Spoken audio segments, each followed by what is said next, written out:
ಒಂದಾನೊಂದು ಕಾಲದಲ್ಲಿ ಹಸಿರು ಹೊಲವೊಂದಿತ್ತು. ಆ ಹೊಲದಲ್ಲಿ ಮಳೆಗಾಲ ಮುಗಿದ ನಂತರ 2 ಚಿಕ್ಕ ಬೀಜಗಳು ಮಣ್ಣಿನೊಳಗೆ ಬಿದ್ದವು. ಮಣ್ಣಿನ ತಂಪಾದ ಹೊದಿಕೆಯೊಳಗೆ ಅವು ನೆಲೆಸಿದವು. ಗಾಳಿಯ ಶಬ್ದ, ಹಕ್ಕಿಗಳ ಕಿಚ್ಚುಮಿಚ್ಚು, ಸೂರ್ಯನ ಮೃದು ಕಿರಣ, ಈ ಎಲ್ಲವೂ ಅವುಗಳ ಸುತ್ತಲೂ ತುಂಬಿದವು. ಮೊದಲ ಬೀಜ ತನ್ನ ಮನಸ್ಸಿನಲ್ಲಿ ಹೀಗೆಂದುಕೊಂಡಿತು: ಇನ್ನು ಸ್ವಲ್ಪ ಕಾಯೋಣ, ಸೂರ್ಯ ಇನ್ನೂ ಹೆಚ್ಚು ಬಿಸಿಯಾಗಲಿ, ಮಳೆ ಇನ್ನೂ ಸೌಮ್ಯವಾಗಲಿ, ಜಗತ್ತು ಇನ್ನೂ ಸುರಕ್ಷಿತವಾಗಲಿ, ಆಗ ನಾನು ಹೊರಬಂದು ಬೆಳೆಯುತ್ತೇನೆ. ಅಷ್ಟರ ತನಕ ಮಣ್ಣಿನೊಳಗೇ ಇರುವುದು ಉತ್ತಮ. ಎರಡನೆಯ ಬೀಜ ತನ್ನೊಳಗೆ ಮಾತಾಡಿತು: ಪರಿಪೂರ್ಣ ಸಮಯ ಎಂದಿಗೂ ಬರುವುದಿಲ್ಲ.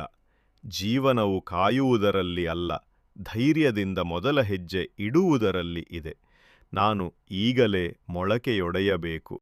ಹೀಗಾಗಿ ಅದು ಧೈರ್ಯವನ್ನು ಕೂಡಿಕೊಂಡಿತು. ಕಲ್ಲು, ಕಠಿಣ ಮಣ್ಣು, ಮದ್ದುಗಡ್ಡೆಗಳನ್ನು ಒಡೆಯುತ್ತಾ ನಿಧಾನವಾಗಿ ಮೇಲಕ್ಕೆ ಚಾಚಿತು. ಮೊದಲು ಒಂದು ಚಿಕ್ಕ ಹಸಿರು ಚಿಗುರು, ನಂತರ ಎಲೆಗಳು. ಆಕಾಶವನ್ನು ನೋಡಿ ಅದು ಆನಂದಪಟ್ಟಿತು. ಹಕ್ಕಿಗಳು ಅದರ ಸುತ್ತ ಹಾಡಿದವು. ಮಳೆ ಹನಿಗಳು ಅದರ ಮೇಲೆ ಬೀಳುತ್ತಾ ಅದಕ್ಕೆ ಬಲ ನೀಡಿದವು. ಸೂರ್ಯನ ಕಿರಣ ಅದನ್ನು ತಾಕಿ ಬಿಸಿ ಮಾಡಿತು. ಅದು ದಿನದಿಂದ ದಿನಕ್ಕೆ ಬಲಿಷ್ಠ ಸಸಿಯಾಗುತ್ತಾ ಹೋಯಿತು. ಮತ್ತೊಂದು ಕಡೆ ಮೊದಲ ಬೀಜ ಇನ್ನೂ ಮಣ್ಣಿನೊಳಗೇ ಇತ್ತು.